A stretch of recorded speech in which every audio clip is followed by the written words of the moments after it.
I was basically held against my will for a month, forced medicated anytime I tried to speak up about injustices I was seeing. I'm targeted by a nurse to the point where she was trying to give me meds that weren't mine, and if I had, so every time I spoke up, like, hey, this isn't my pill, she would just knock it in the trash can if another tech was standing there. But if they weren't, they'd be like, you're gonna swallow these pills or we're gonna give you a shot. And oftentimes, even though I did take the medicine, they were forcing medicine me. I was starting seclusion at a point, had multiple seizures taking these medications. That last situation, the last hospitalization, I had checked myself into a hospital for suicidal thoughts as I was getting off benzos and had been at this rehab, like a really amazing rehab, tried to help me get on these psych meds that new hospitals wouldn't. You know, my parents were paying $8,000 a day for me to get this rehab. And I got a little suicidal and I checked myself into this local hospital. And within 24 hours, they were trying to get me to sign papers saying that I was forced to be there. And if I didn't, and they were forcing me meds, they were doing all of this stuff.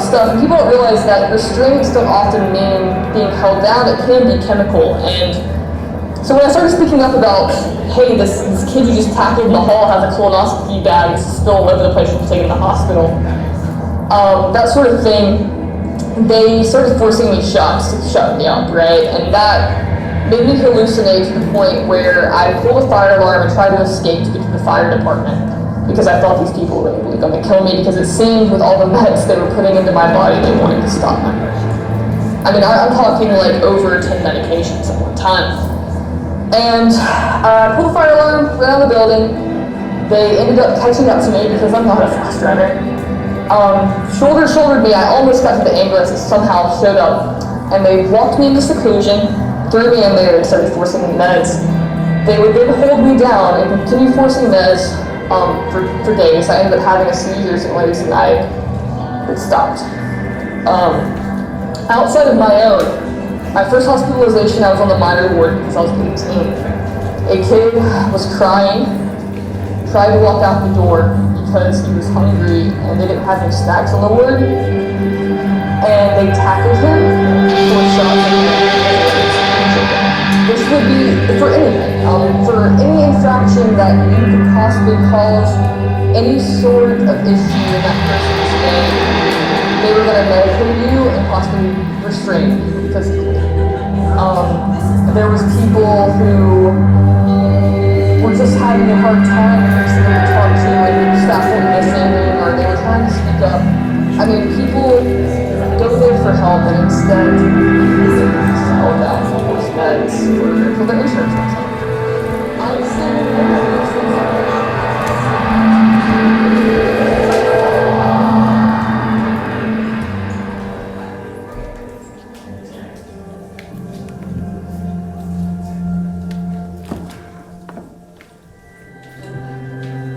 But here, let me say one thing. From the moment I entered the insane ward on the island, I made no effort to keep up on my assumed role of insanity. I talked and acted as I do in ordinary life, yet strange to say, the more sanely I talked and acted, the crazier I was thought to be. Nellie Bly was only 23 years old when the male staff at the World magazine encouraged her to feign insanity and get herself admitted to the local asylum for the purpose of reporting on the conditions therein by going undercover as a patient. They gave her little more than their word that she would ever leave the place, that anyone was watching her progress and looking out for her well-being, for her freedom. Bly did manage to hatch her own plan and convinced several experts that she was mentally unwell. She endured 10 days in the asylum, and the research she accumulated won her great acclaim as a journalist and changed the way mental health facilities were run from then on. Her ruse even pioneered a new form of journalism known as stunt journalism, and some news magazines would go on to employ what they called stunt girls, young attractive women who would act their way behind the scenes to uncover juicy stories for their publishers, inspired by Bly's dangerous undercover work in the asylum. The year was 1887, and women were not finding employment easily. Nellie's work is lauded to this day as having broken open a barrier for women in journalism, and it is true that more women found work in that field after her expose was published. But something doesn't sit right, reading her account of infiltrating the Blackwell Island lunatic asylum. And it's that it doesn't read like the brave work of a seasoned journalist. It reads like the report of an overconfident child. I half expect every chapter to begin with, "Dear Diary." Nellie Bly is a pen name given to her by an editor at the Pittsburgh Dispatch. She was born Elizabeth Jane Cochran, one of 5 children in her household, but one of 13 children born to her father. With such a childhood, it's easy to imagine why Nellie began making her own name from a young age. She traveled to Mexico at the age of 21 to report on the customs of the Mexican people, and published her findings in a book titled 6 Months in Mexico, in which she protested the imprisonment of a local journalist for criticizing the Mexican government, which drew the ire of local authorities and caused her to flee home to escape arrest. Likely, this wild journalistic endeavor emboldened her, for her next career move would be one that would change everything. Bly moved to New York, expecting to find the same success, but was penniless in a matter of months. She approached the New York World newspaper and was met with the most peculiar assignment from the editors. The men at the World wanted Bly to enter the insane asylum at Blackwell's Island undercover and stay for 10 days, successfully convincing all that she was a patient and delivering afterward her report on the conditions therein. We do not ask you to go there for the purpose of making sensational revelations. Write up things as you see them, good or bad, assign praise or blame as you see fit, and the truth all the time. But I'm afraid of that chronic smile of yours. I will smile no more. How exciting it was for me, a young lady, to be trusted by these professionals with such an important task. And it seemed like quite the adventure, and a way to get my foot in the door at a prestigious newspaper, with promise of more dignified work to come if only I could prove myself. Tell me, how will you get me out once I'm in? I don't know, but we will get you out if we have to. Say who you are, for what purpose you feigned insanity, only to get in. Okay. I was given no real guarantee of my release from the asylum, nor any plan for how I should get into the asylum. I was not even given any instruction on how best to conduct my research, only to observe and report. This may have sounded like a fun challenge to Nellie, but what she was taking on was incredibly dangerous, and the men asking her to take it on had to have had at least some understanding of the threat they were putting this young woman under. But they were all too keen to commodify her life and body for profit. I don't know which possibility is worse, that they didn't understand the danger, but were willing to test out a novice in an area they knew nothing about, or that they knew exactly how horrible the experience would be and that this hazing would frighten another unwelcome woman away from their little boys' club. Nevertheless, Nellie immediately went about practicing a crazy appearance at home, and when she was satisfied that she could pull it off, approached the temporary home for women to enact her performance under the name of Nellie Brown. I secured boarding and managed to unnerve all the other guests the very first night. I sat bolt upright all night, wide awake, doing nothing but smiling and staring at the cockroaches. By morning, the assistant major and Mrs. Stenard came in and tried to have me removed from the home. I refused. I asked her, where are my trunks that contain all my personal items? I know I had them when I came here, but they've all but disappeared. Has somebody taken them somewhere? All the while knowing full well I'd arrived with no such trunks. I want you to take her quietly. If she don't come along quietly, I'll drag her through the streets. Come on now. 2 policemen and Mrs. Stenard escorted me down the street to the courthouse, all the while insisting they would help me locate my missing trunks, if only I would come along with them. I was presented before Judge Duffy, the next man to determine my fate. My dear child, what is wrong? What do you know about this child? I know nothing except that she came to the temporary home for working women last night and asked to stay.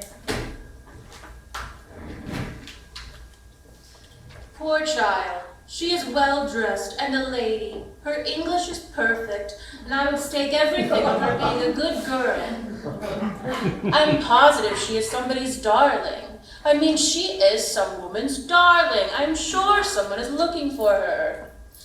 Poor girl. I would be good to her, for she looks like my sister who is dead.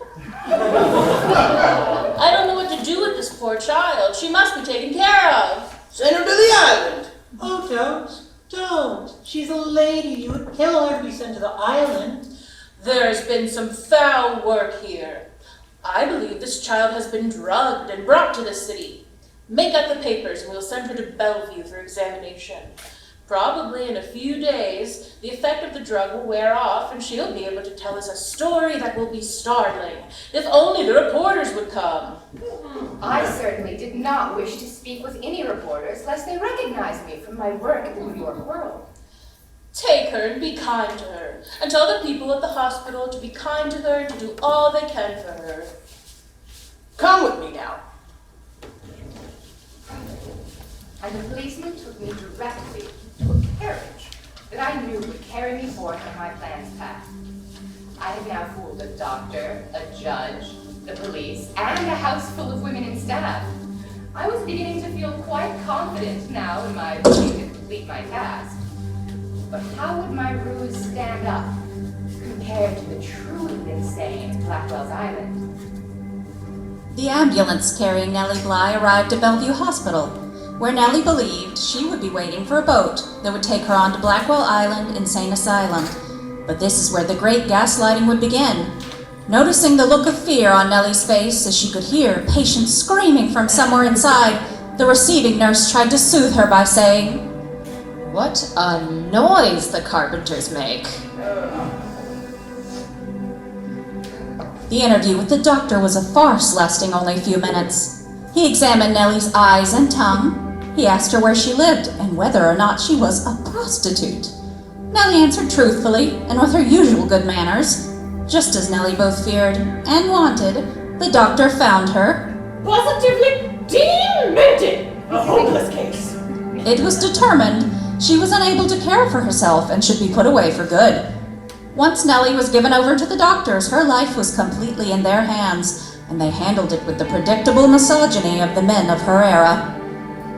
Now that the court doctor had deemed me fit to be confined, I was faced with the fearful prospect of cohabitation with the genuinely insane, which at that time I thought to be of a wholly different species than myself.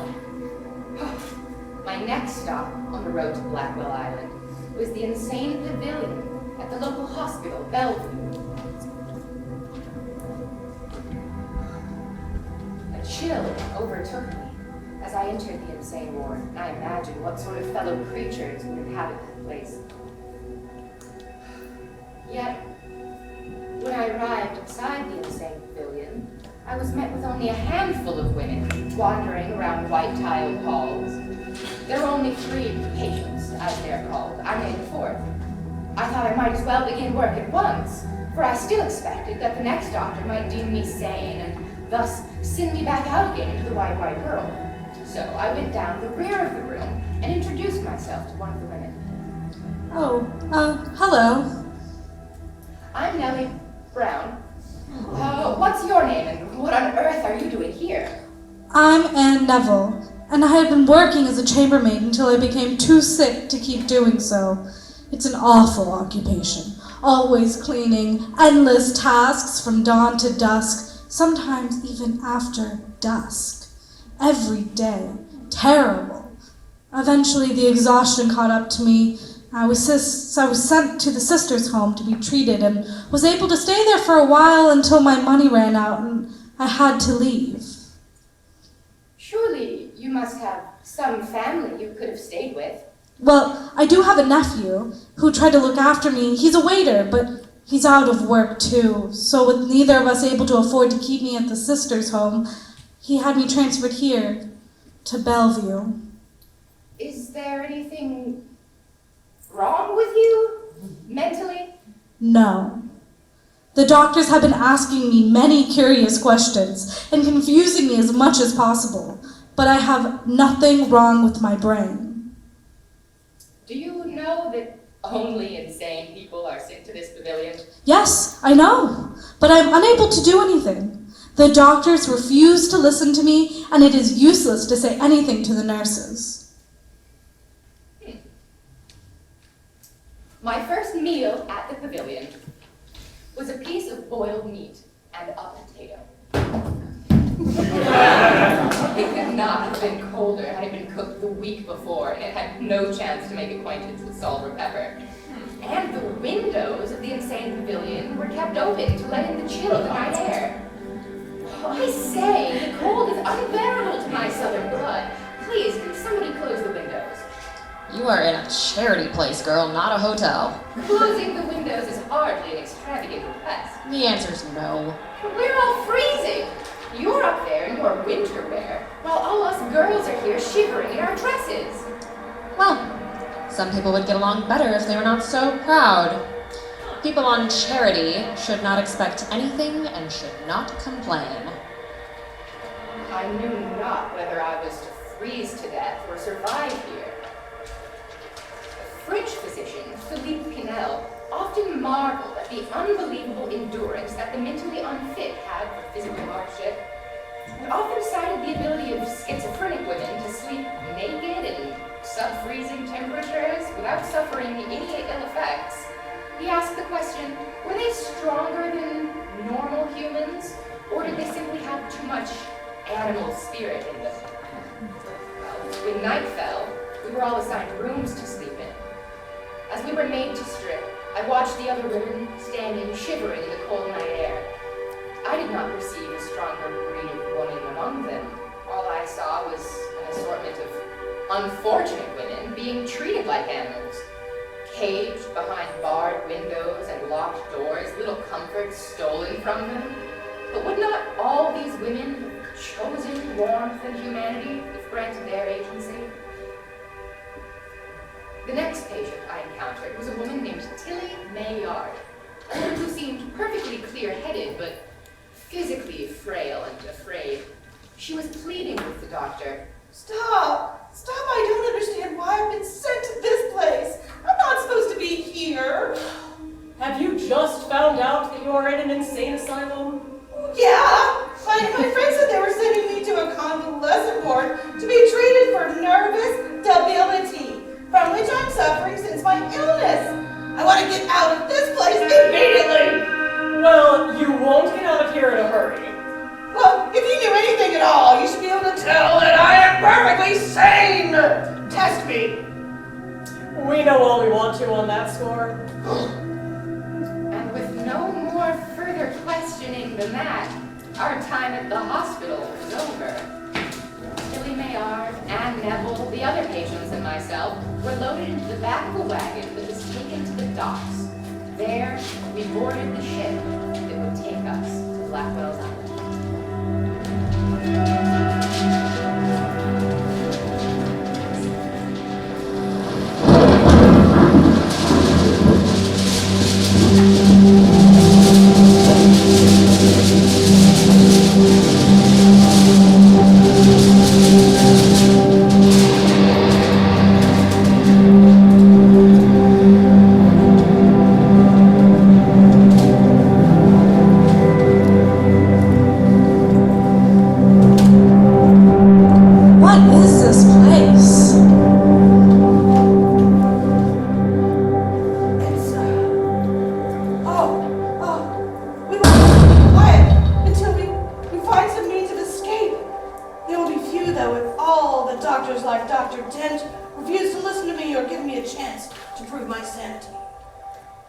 My heart gave a sharp twinge.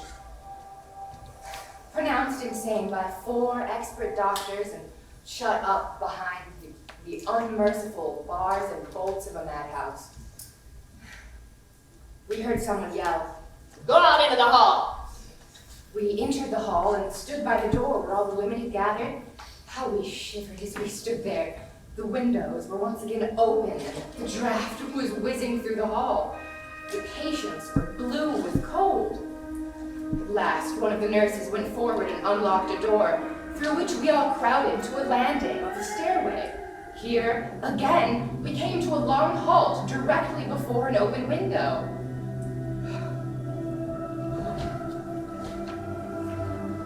How very imprudent for the attendants to keep these thinly clad women here in the cold.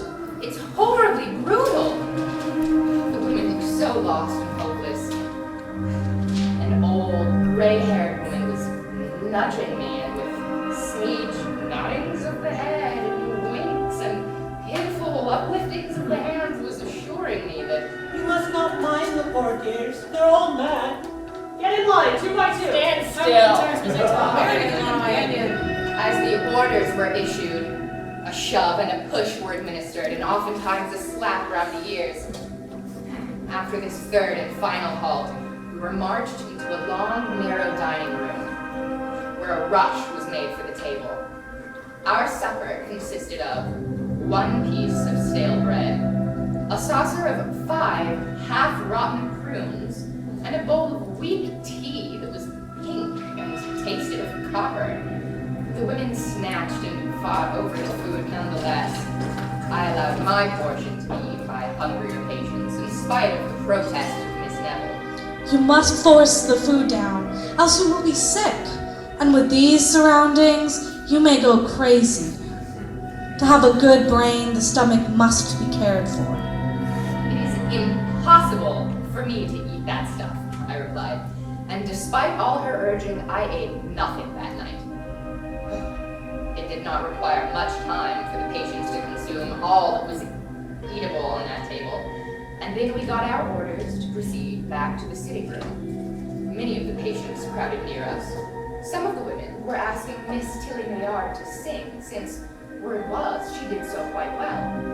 One young woman asked her for "Rockabye Baby," and she obliged. We were then taken to a cold, wet bathroom, and I was ordered to undress. Did I protest? Well, I never grew so earnest in my life as when I tried to beg off.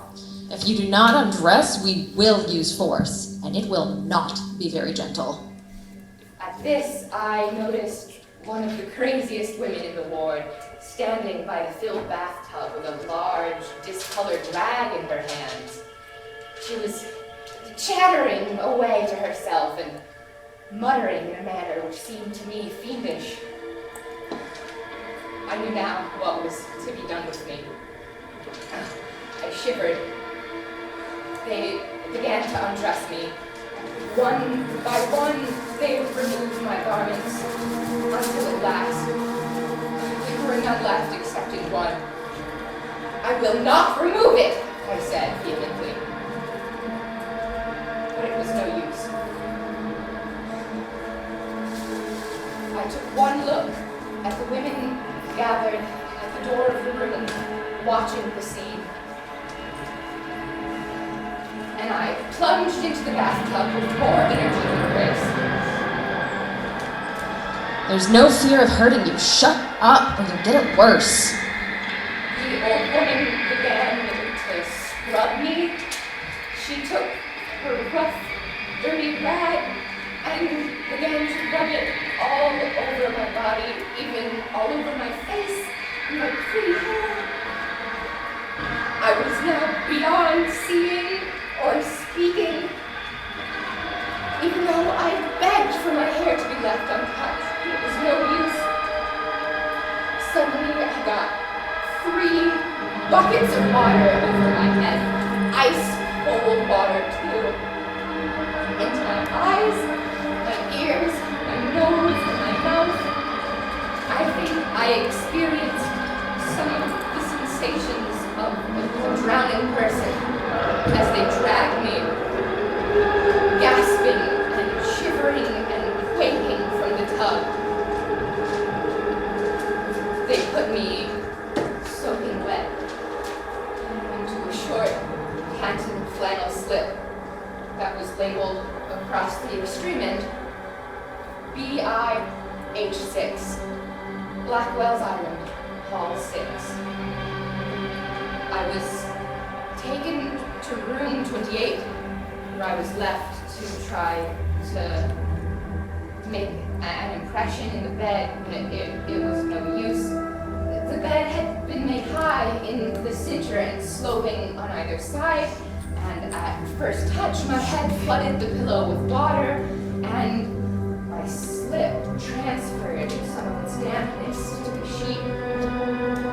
And when a nurse at last came in, I begged her, may I please have a nightgown? We have no such things in this institution.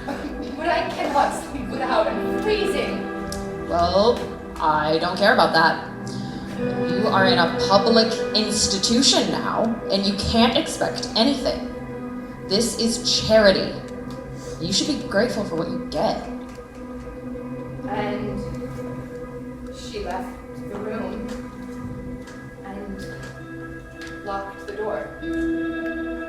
All night, I sat shivering, listening to one of the women crying from the cold and begging for God to let her die. Another woman screamed Murder! at regular intervals and Police! at others all night until my flesh felt creepy. The next morning, the nurses gathered us up and led us 2 by 2 into the yard. We were taken to the lawn for a walk. There I saw a long line of women guarded by the nurses. One crowd passed, and I noted by smell as well as eyes that they were fearfully dirty. Who are they? I asked a patient near me. They are considered the most violent on the island. They're from the lodge, the first building with the high steps. Some were yelling, some were cursing, others were singing or praying or preaching as the fancy struck them. And they made the most miserable collection of humanity that I had ever seen. As the din of their passing faded in the distance, there came another sight I can never forget. A long cable rope fastened to wide leather belts, and these belts locked around the waists of 52 women. At the end of the rope was a heavy iron cart, and in it were 2 women, one nursing a sore foot, another screaming at some nurse saying, You beat me and I shall not forget it. You want to kill me. God help them, it's so dreadful, I cannot look. On they passed, but for their places to be filled in by more. Can you imagine the sight? According to one physician, 1,600 insane women are housed at Blackwell's Island. One woman had on a straitjacket, and 2 of the other women had to drag her along. I looked out at the pretty lawns, which I had once thought would be such a comfort to the patients. And I laughed at my own notions. What enjoyment is it to them? They are not allowed on the grass, it is only to look at.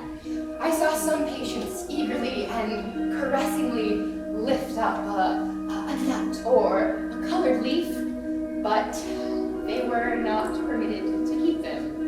The nurses would always compel them to throw their little bit of God's comfort away. For the next 5 days, we were compelled to sit in a room all day. I was never so tired as I grew sitting on those benches. If anyone talked, they were scolded and told to shut up. If they wanted to walk around in order to take the stiffness out of them, they were told to sit down and be still. What, excepting torture, would produce insanity quicker than such treatment? I would like the expert physicians who are condemning me for my action, which has proven their ability, to take a perfectly sane woman, put her in a room from 6 a.m. to 8 p.m., Shut her up on straight-backed benches, do not allow her to talk or move during these hours, give her no reading, and let her know nothing of the world or its doings, give her bad food and harsh treatment, and see how long it will take to make her insane. 2 months, perhaps, would make her a nervous wreck. Soon after my advent, a girl called Alayna, little page, was brought in. She claimed she was 18 and would grow very angry if told to the contrary. The nurses were not long in finding this out, and then they teased her. Urena, the doctors say that you are 33 instead of 18. Please, I want to go home. Everyone here treats me so badly. After they had gotten all the amusement out of her they wanted, and she was crying, she was scolded and told to keep quiet. She grew more hysterical every moment until they pounced upon her and slapped her face and knocked her head in a lively fashion. This made her cry more, and so they choked her. Yes, actually choked her. Then they dragged her out of the closet, and I heard her terrified cries hush into smothered ones. After several hours' absence, she was returned to the sitting room, and I plainly saw the marks of the nurse's fingers on her throat the rest of the day. This punishment seemed to awaken their desire to administer more. They returned to the sitting room and caught hold of Tilly Maillard.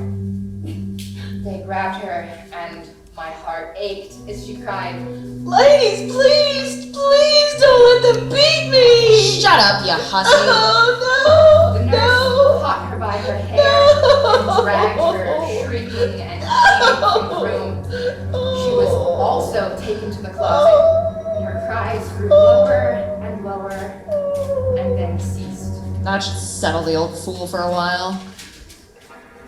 As the days went on, my heart ached to see the sick grow sicker.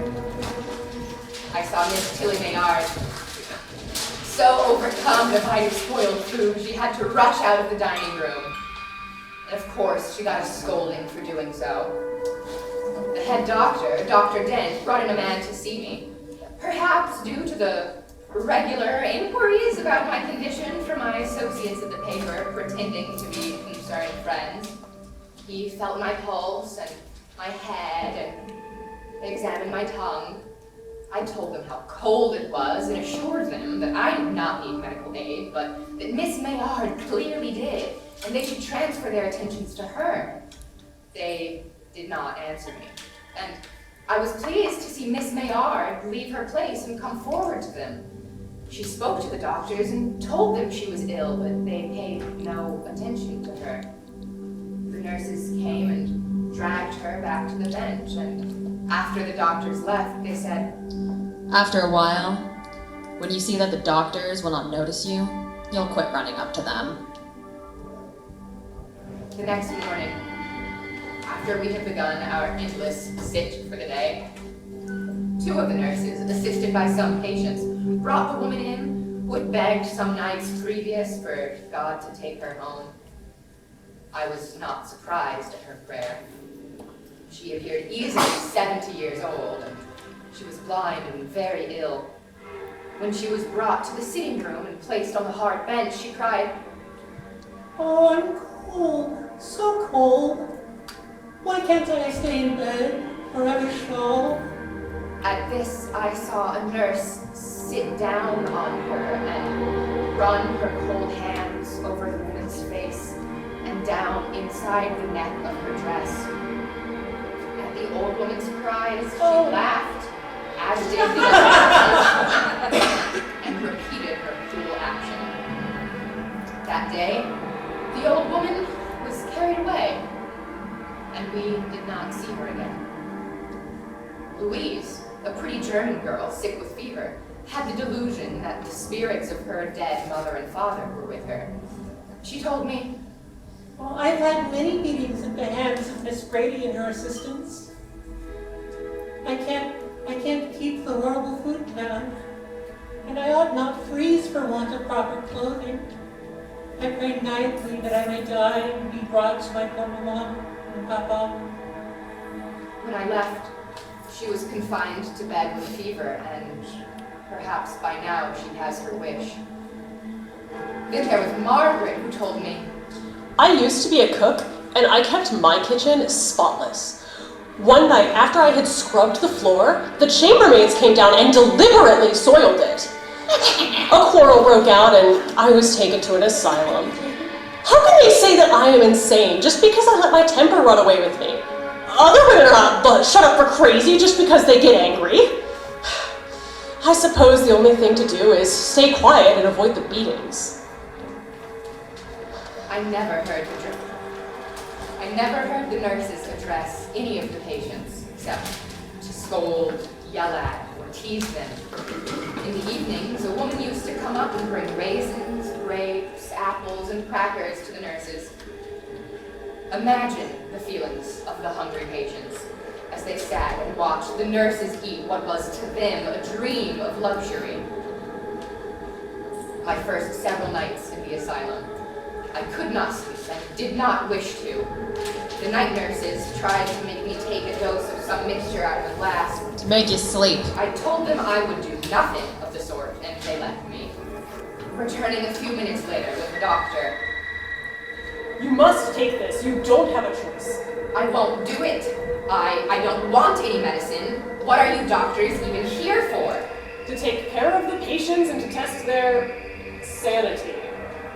There are 16 doctors on the island, and excepting 2, I have never seen pay any attention to the patients. How can a doctor judge a woman's sanity by merely bidding her good morning and then refusing to listen to her pleas for release? Even the sick ones know it is useless to say anything, for the answer will be that it is in their imagination.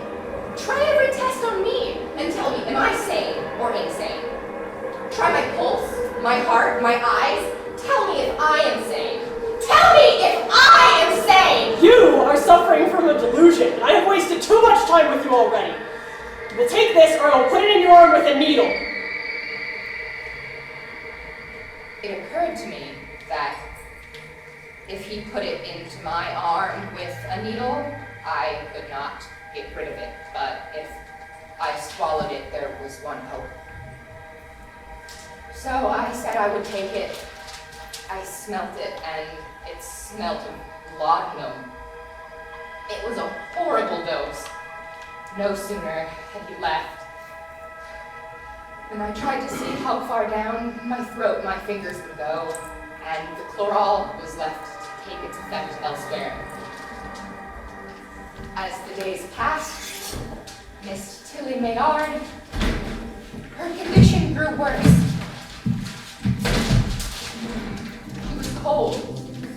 She was cold and unable to eat. Day after day she sang to try to maintain her memory. At last the nurse made her stop. I talked with her daily, and I grieved to find her condition grow worse so rapidly. And at last she got a delusion. Why are you trying to pass yourself off as me? People keep calling for Nellie, but I know they're my friends, saying Tilly, and you are deceiving them and keeping them from me, and they'll take you away and leave me all alone here. I tried to reason with her, but it was impossible. So I kept away from her as much as I could, lest my presence make the delusion worse and feed the fancy. I next made the acquaintance of Bridget McGinnis, who seems to be sane at the present time. She was sent to the retreat and put on the rope gang. The beatings I got there were something dreadful. It was hopeless to complain to the doctors, for they always said it was the imagination of our diseased brains. They would hold patients under the water and threaten to leave them to die there if they did not promise not to tell the doctors. We would all promise because we knew the doctors would not help us, and we would do anything to escape the punishment. There are many quiet patients who have been there for years, but the nurses keep them to do all the work. While I was there, a pretty young girl was brought in. She had been sick, and she fought against being put in that dirty place. One night the nurses took her, and after beating her, they held her naked in a cold bath. Then they threw her on her bed. When morning came, the girl was dead. The doctor said she died of convulsions, and that was all that was done about it. They inject so much morphine and chloral that the patients are made crazy. I have seen the patients wild for water from the effect of the drugs, and the nurses would refuse it to them. I have heard women beg for a whole night for one drop, and it was not given to them. I myself cried for water until my mouth was so parched and dry that I could not speak. I had been intending to put on a show of violence so that I could see the conditions of the lodge for myself, but after speaking to Bridget, I put that plan to bed. One day when we went down to dinner, we heard a weak little cry in the basement. Everyone seemed to notice it, and it was not long until we knew there was a baby down there. Yes, a baby. Think of it, a little innocent babe born in such a chamber of horrors. I can imagine nothing more terrible. A visitor who came by one day brought in her arms her baby, a mother who had been separated from her 5 children asked permission to hold it. And when the visitor wanted to leave, the patient's grief was uncontrollable as she begged to keep the babe, which she imagined as her own. Blackwell's Island Insane Asylum is a human rat trap. It is easy enough to get in, but once there, it is impossible to get out. I still was not sure of the plans for securing my freedom. So when the lawyer came and told me that someone was prepared to collect me, I was only too glad to give my consent. I asked him to send me something to eat immediately on his arrival in the city, and then I waited anxiously for my release. They came for me while I was out in line taking a walk and had just gotten interested in some poor woman who had fainted away while the nurses were trying to compel her to move. Sadly, I said farewell to all I knew as I passed them on my way to freedom and life, while they were left behind to a fate worse than death. I had looked so forward to leaving that horrible place, yet my release came and I knew that God's sunlight was to be free for me once again. There was a certain pain in leaving, but only for a moment. The bars were down and freedom was sweeter to me now than ever. Soon I was crossing the river and nearing New York once again. I was a free girl after 10 days in the Madhouse. After I had bidden farewell to Blackwell's Island Insane Asylum, I was summoned to appear before the grand jury.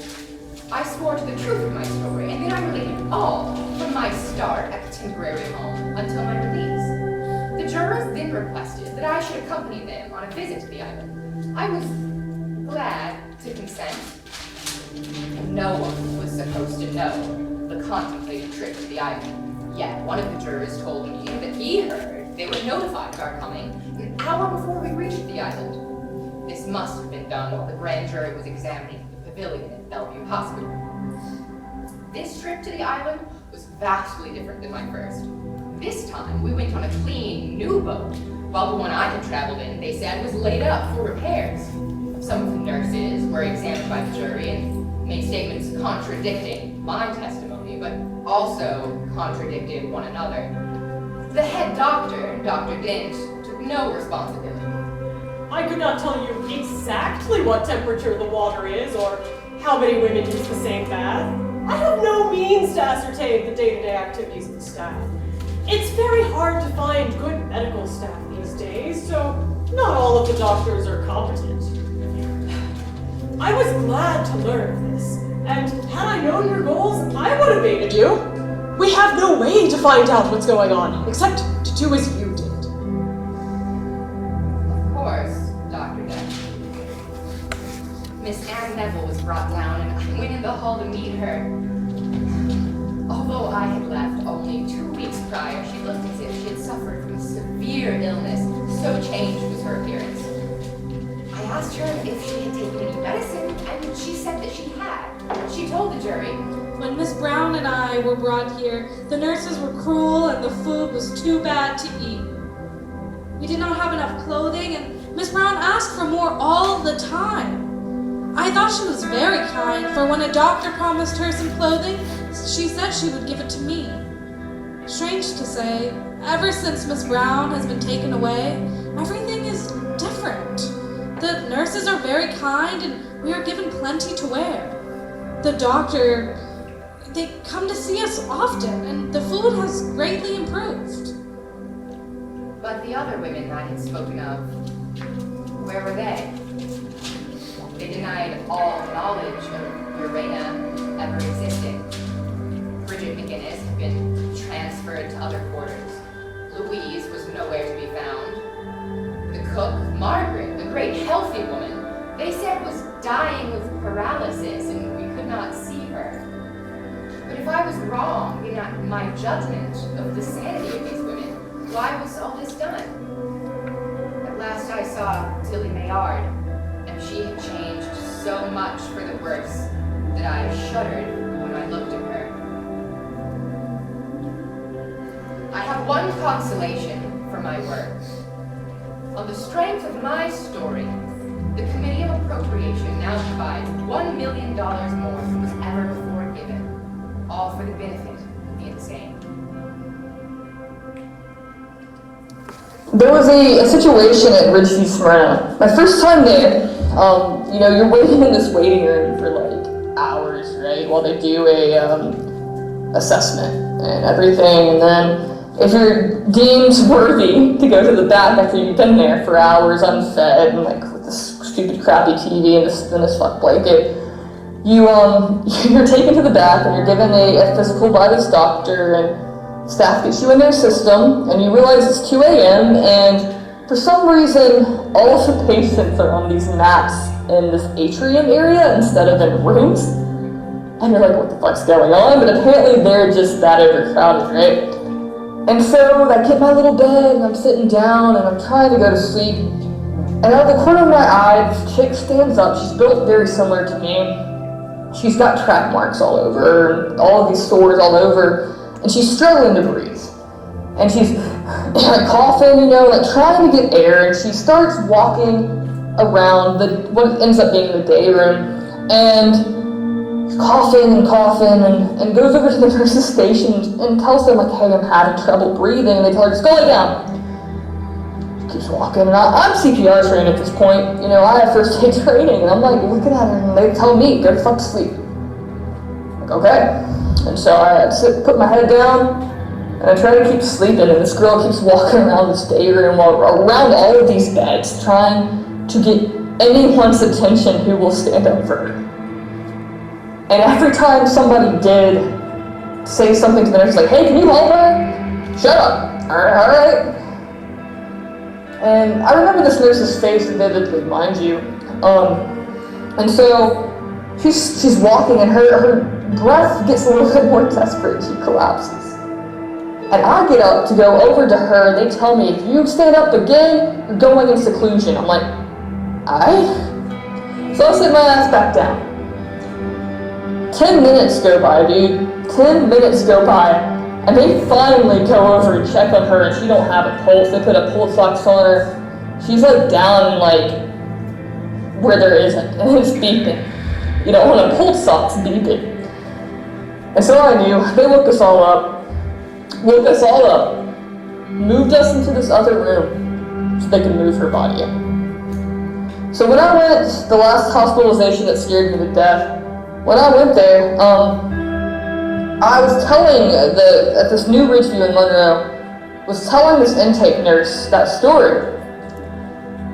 And I turned my head, and the nurse that denied that girl care is right behind me.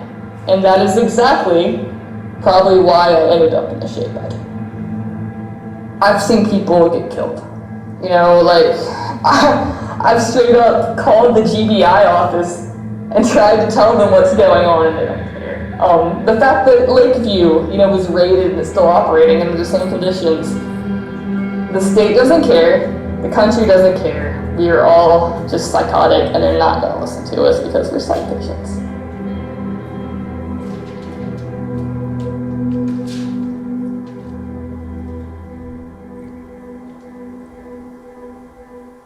Nellie Bly's work still stands today as some of the most revealing and daring investigative reporting about the conditions in psychiatric institutions. It was an important and historic leap. However, Blackwell's and other institutions like it were able to evade accountability for the worst of their actions by covering them up, a pattern that continues to this day. Also continuing to this day is the lack of regard for the stories of people who have truly been committed against their own accord. Many people confined in these institutions have long been able and willing to tell their own stories, and yet they, who have more experience and understanding than Nellie Bly's 10 days could ever provide, are devalued and disbelieved.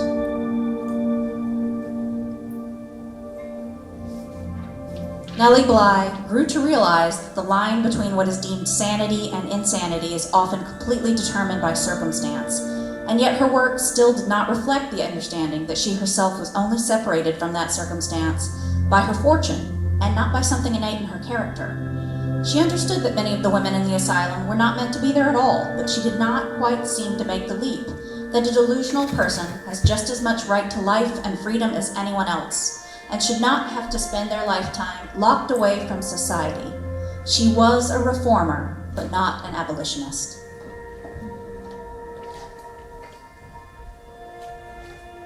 Nellie Bly also wrote 2 novels that, even for her time, were undeniably racist. And even the pen name Nellie Bly is the title of a minstrel song by Stephen Foster. Nellie received kindness all along her journey that would not have been granted to many other women, particularly women of color.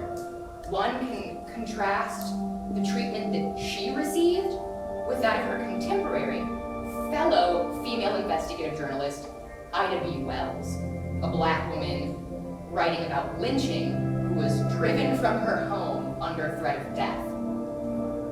The judge taking pity on Nellie, saying she looked like his sister, is the only thing that gave Nellie the opportunity to be seen by so many doctors before being committed, and indeed also the opportunity to be seen as an ill woman as opposed to a criminal one. Nellie's whiteness, background, class, and education protected her in many ways, even as she endured misogyny, misdirected ableism, and abuse in her time at Blackwell's.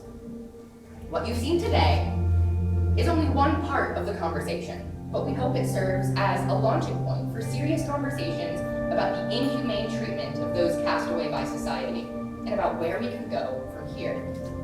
The condition of madness has always been ascribed most to marginalized people, those who fight against oppression, political activists, nonconformists, and anyone else who threatens the existing power structure that serve the few at the cost of the many. In Nellie Bly's reporting on the women's asylum on Blackwell's Island, in the interviews you have heard today from living people impacted by this system, we have all witnessed the terrifying behavior of sane people, the nurses and doctors.